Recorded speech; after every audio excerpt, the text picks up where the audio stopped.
What's happening, guys? Gio here with CrossFit Federal Hill. We're going to talk about ring dips today. So we used to scale ring dips similar to pull-ups by using a band to string through the rings. We're going to eliminate that and move on to a couple different scaling options.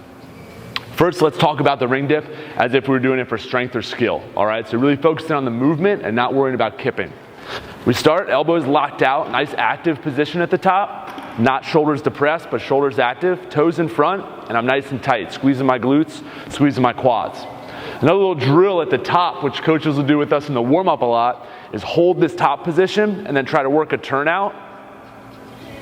As you can see, that's pretty challenging, gets me a little bit off balance and shaky.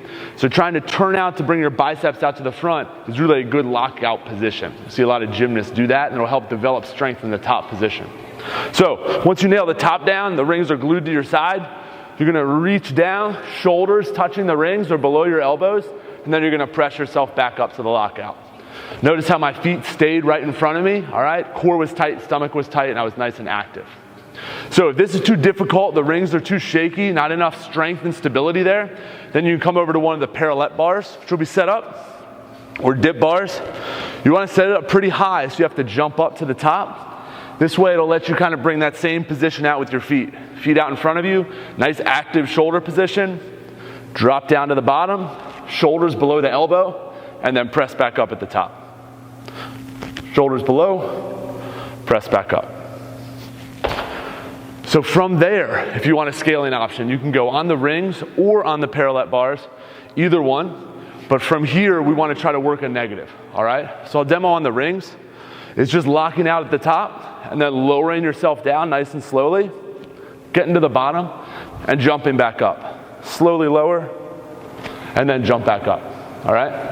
So that's kind of our strength and skill portion, trying to stay on one of these movements, all right? I'll go over another scaling option here in a minute, but I want to transition to if these were in a workout. So say we were doing ring dips and it was kipping was allowed, and you're trying to go for speed.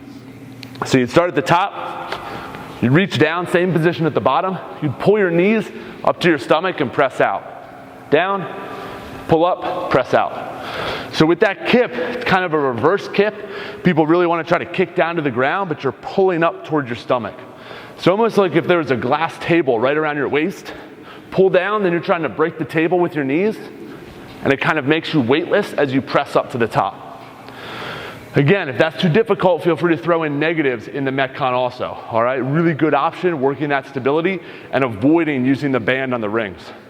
A scaled down option would be the dip bars, same thing I just went over, but throwing a kip in there by pulling your knees up to your stomach.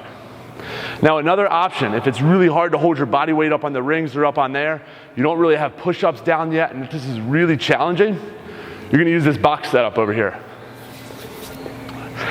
So the old way to kind of do a dip off a box would be in this position and just seated down, kind of like a park bench dip, but if you notice, it's a way different position than a ring dip.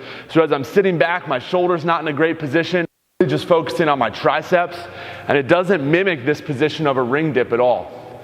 So how we're gonna mimic that is set up the boxes in this way. You're gonna put two hands on both sides, walk your feet out in front of you, and then you're just gonna pull down, chest comes forward just slightly, shoulders below my elbows, and press back up. Down, and press back up. It can be a little bit easier if you walk your feet closer underneath you. You can use a little bit more of your leg strength there, or you can challenge yourself by elevating your feet and putting them up on a box. So still not as difficult as the rings or the dip bar, but very challenging. Dropping down, pressing up. Dropping down, pressing up.